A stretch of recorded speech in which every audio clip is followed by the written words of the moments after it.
Albert Einstein से एक बार पूछा गया कि टाइम यानी समय का असली सच क्या है। उन्होंने मुस्कुराकर एक ऐसा जवाब दिया जिसने भौतिक विज्ञान और अध्यात्म की दीवारें गिरा दी। उन्होंने कहा, जब आप किसी ऐसे इंसान के पास बैठे हों जिससे आप प्रेम करते हों तो 1 घंटा 1 मिनट जैसा लगता है, लेकिन अगर आपको गर्म तवे पर बिठा दिया जाए तो 1 मिनट भी 1 घंटे जैसा लगता है। घड़ी की सुई वही है, उसकी रफ्तार वही है, लेकिन आप बदल गए तो समय बदल गया। ये सिर्फ समय का सच नहीं है, ये हमारी पूरी जिंदगी, इस पूरे संसार का सच है। हम अक्सर कहते हैं कि संसार बहुत बड़ा है, एक भवसागर है, इसे पार करना बड़ा मुश्किल है। लेकिन सच तो ये है कि संसार अपने कारण बड़ा नहीं है। संसार बड़ा है क्योंकि हमें अपनी कोई खबर नहीं है। संसार भारी है क्योंकि हम भीतर से सोए हुए हैं। हमारी बेहोशी में ही इस संसार का विस्तार है। इधर इंसान जागा, उधर ये संसार सिकुड़ना शुरू हो जाता है। बुद्ध का एक बहुत ही गहरा सूत्र है, जागने वाले की रात लंबी होती है। थके हुए इंसान के लिए यात्रा लंबी होती है, योजन लंबा होता है। वैसे ही सत्य को ना जानने वाले मूढ़ों के लिए संसार बहुत बड़ा होता है। समय और दूरी का असली माप बाहर के पत्थरों पर नहीं लिखा है, वो आपके मन के भीतर है। एक बहुत बड़े विचारक अपनी वृद्धावस्था में अपनी पत्नी के साथ पेरिस घूमने गए। 30 साल पहले भी वो वहां अपनी सुहागरात मनाने आए थे, लेकिन इस बार जब उन्होंने पेरिस को देखा तो वो शहर बहुत उदास लगा। वो 30 साल पहले वाली चमक कहीं नहीं थी। शहर थका हुआ और रोता हुआ सा लगा। उन्होंने अपनी पत्नी से कहा, पेरिस को क्या हो गया है? अब वो बात नहीं रही। पत्नी ने बहुत गहरी बात कही। उसने कहा, क्षमा करें, पेरिस को कुछ नहीं हुआ है। पेरिस तो वही है, हम बूढ़े हो गए। 30 साल पहले हम जवान थे, हमारे भीतर एक गीत था, एक नाच था, तो हमारे भीतर का वो संगीत पूरे पेरिस पर फैल गया था। आज हम जिंदगी से थके हुए हैं, तो हमारी मौत और उदासी इस शहर पर फैल गई है। बाहर का संसार सिर्फ एक आईना है, वस्तुतः आप ही उसके सृष्टा हैं। प्राचीन ज्ञानियों ने इस संसार को माया कहा है। माया का अर्थ है वो जो लगता है कि है लेकिन फिर भी नहीं है। तुम्हारे सोने में ही जिसका होना है और तुम्हारे जागने में जिसकी मृत्यु है। रात को जब हम सोते हैं तो स्वप्न कितना सच लगता है, लेकिन सुबह आंख खुलते ही उस स्वप्न की राख भी नहीं बचती। ये संसार बिल्कुल वैसा ही है।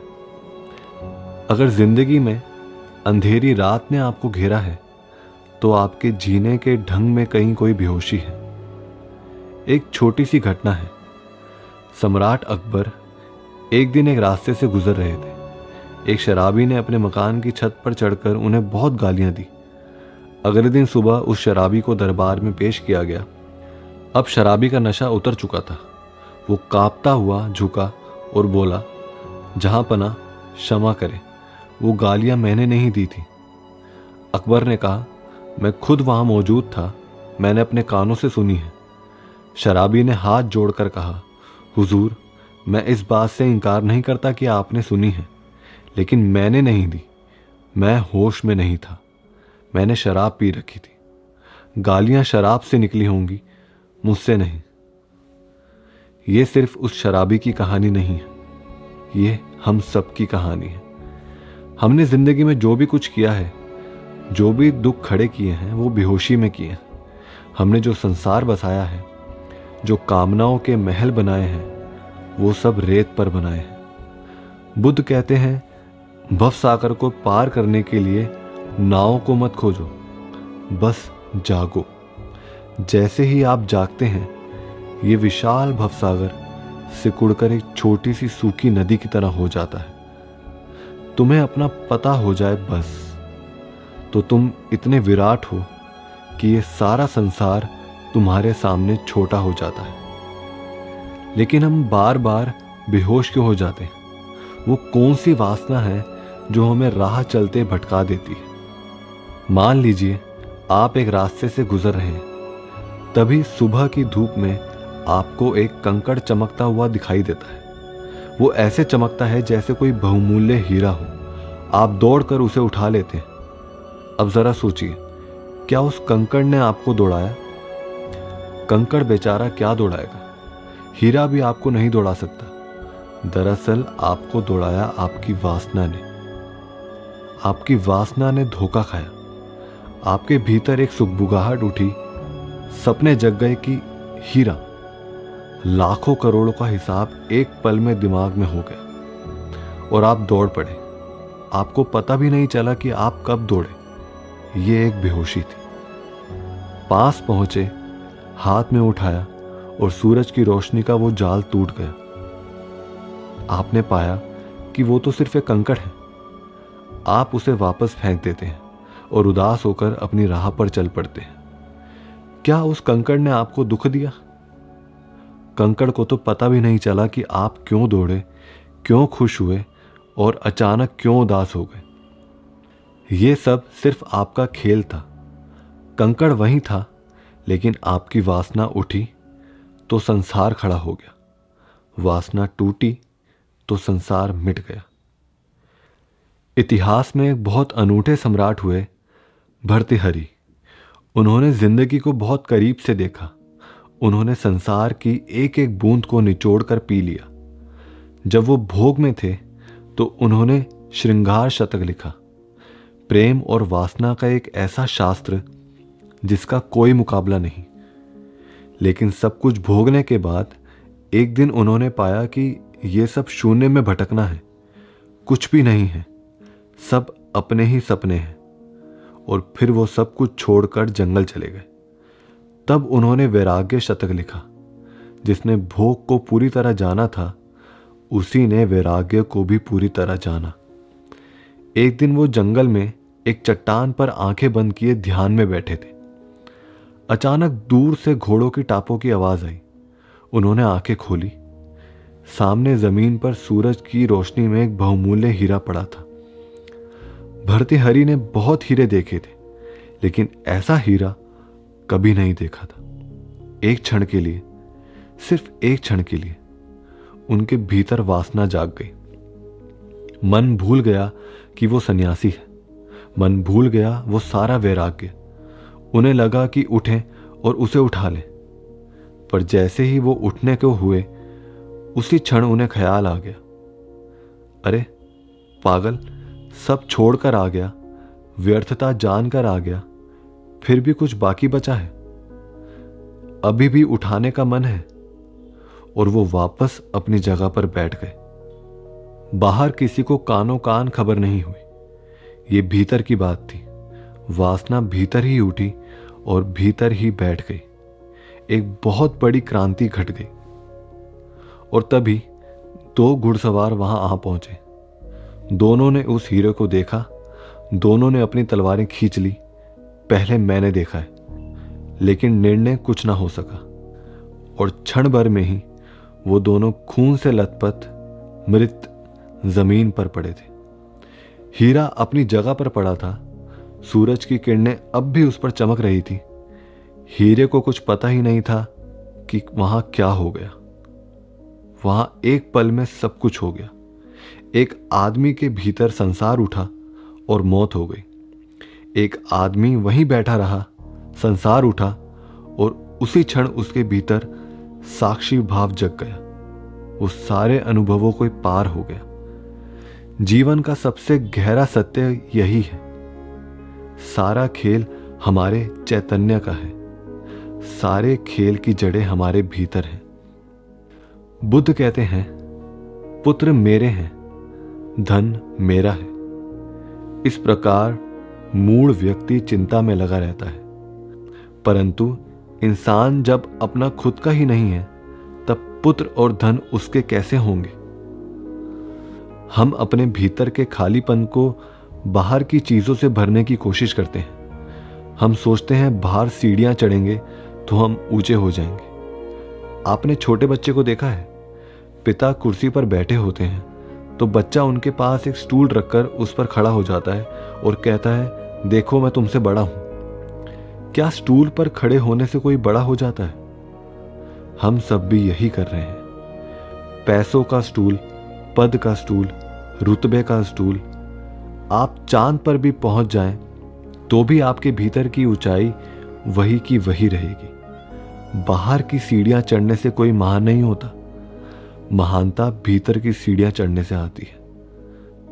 बुद्ध कहते हैं, अत्ता ही अतनो नथी, अपने ही अपने नहीं हैं हम। जब हम खुद के ही मालिक नहीं हैं तो हम किस चीज के दावेदार बन रहे हैं? मौत आएगी और सब कुछ यहीं पड़ा रह जाएगा।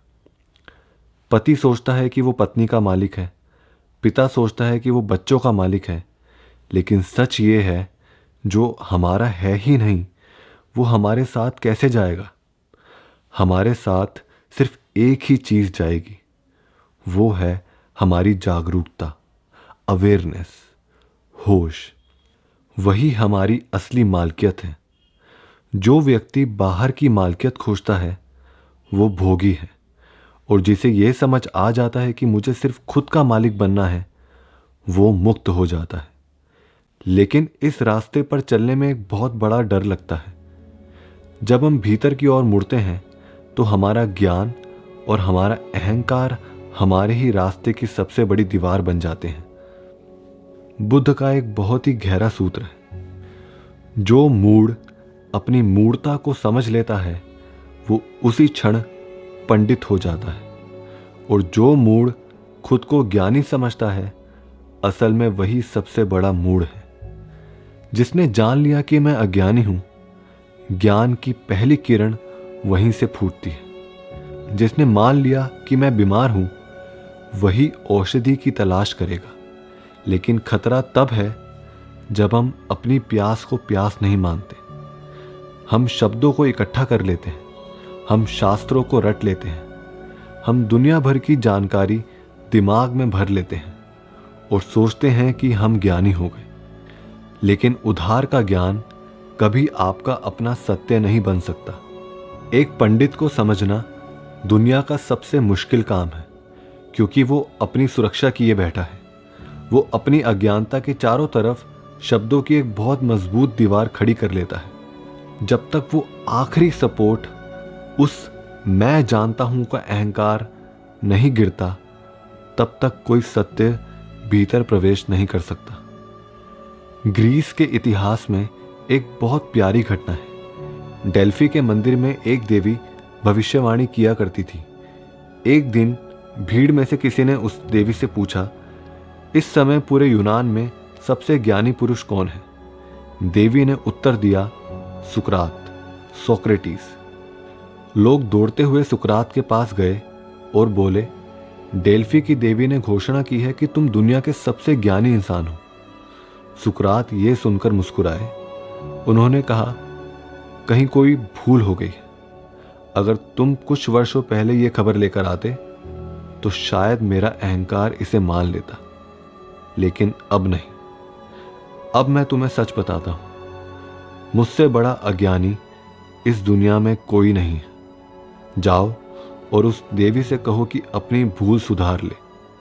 लोग वापस उस मंदिर में गए। उन्होंने देवी से कहा, सुकरात खुद इनकार कर रहा है। वो कहता है कि उसे कुछ नहीं पता, तो हम किसकी माने? देवी ने मुस्कुराकर कहा, इसलिए तो मैंने उसे सबसे बड़ा ज्ञानी कहा है, क्योंकि वो दुनिया का इकलौता इंसान है जिसे अपने अज्ञान का पता चल गया है। सुकरात ने कहा था, जब मैंने जाना तो पाया कि मैं कुछ भी नहीं जानता हूं। जब तक मैं सोचता था कि मैं जानता हूं, तब तक मैंने कुछ भी नहीं जाना था। ज्ञान कोई डिग्रियों का नाम नहीं है। अज्ञान का पता चलना अहंकार का अंत है। जब आपके भीतर से यह भाव पूरी तरह गिर जाता है कि मैं कुछ हूं, या मैं कुछ जानता हूं, उसी क्षण बूंद सागर बन जाती है। जीसस ने कहा था, जो छोटे बच्चों की भांति होंगे वो ही परमात्मा के राज्य में प्रवेश पा सकेंगे। छोटे बच्चों की भांति होने का अर्थ क्या है? इसका अर्थ है जिनको जानने की कोई अकड़ ना हो, जो अपनी नासमझी में पूरी तरह निर्दोष हो। जब आप जागेंगे तो आप पाएंगे कि आपको कुछ भी पता नहीं है। मैं कौन हूं, कहां से आया हूं, कहां जा रहा हूं, मेरी मंजिल क्या है, कुछ भी तो हमें पता नहीं है। ऐसी घड़ी में आप ठिठक कर खड़े हो जाएंगे। आपका चैतन्य एकदम शांत और अकंप हो जाएगा। इस ठिठकी हुई अवस्था में, इस अवाक स्पीचलेस हो जाने में ही ज्ञान की पहली किरण उतरती है। आप भीतर से बहुत भरे हुए हैं, जरूरत से ज्यादा भरे हुए हैं, व्यर्थ की चीजों से, विचारों से, धारणाओं से। आपके भीतर के घड़े में अब जरा भी जगह नहीं बची। इसे उल्टा कर दीजिए, इसे उलीझ दीजिए, इसे खाली होने दीजिए। यही ध्यान है। ध्यान आपके भीतर कुछ नया भरता नहीं है। ध्यान आपको सिर्फ खाली करता है। ध्यान आपके घड़े को उस कूड़े करकट से मुक्त करता है जिसे आप ज्ञान समझते हैं। ज्ञान ज्ञान के संग्रह का नाम नहीं है। ज्ञान उस अज्ञान की शून्यता में उतरी हुई एक किरण है। अज्ञान के उस गहरे स्वीकार भाव में भर गया पूर्ण है। जिस दिन आपका यह भीतर का घड़ा पूरी तरह खाली हो जाएगा, उस दिन आप पाएंगे कि उस खाली घड़े में कुछ अलौकिक उतरने लगा। पार से कोई आवाज आने लगी है, अमृत बरसने लगा है। उसी क्षण आकाश पृथ्वी से मिलता है। उसी क्षण आप अपनी असली मालकियत को पा लेते हैं। बस खाली होने की हिम्मत जुटाइए। जिस दिन आप मान लेंगे कि आपको कुछ नहीं पता, उसी दिन सब कुछ जानने की यात्रा शुरू हो जाएगी।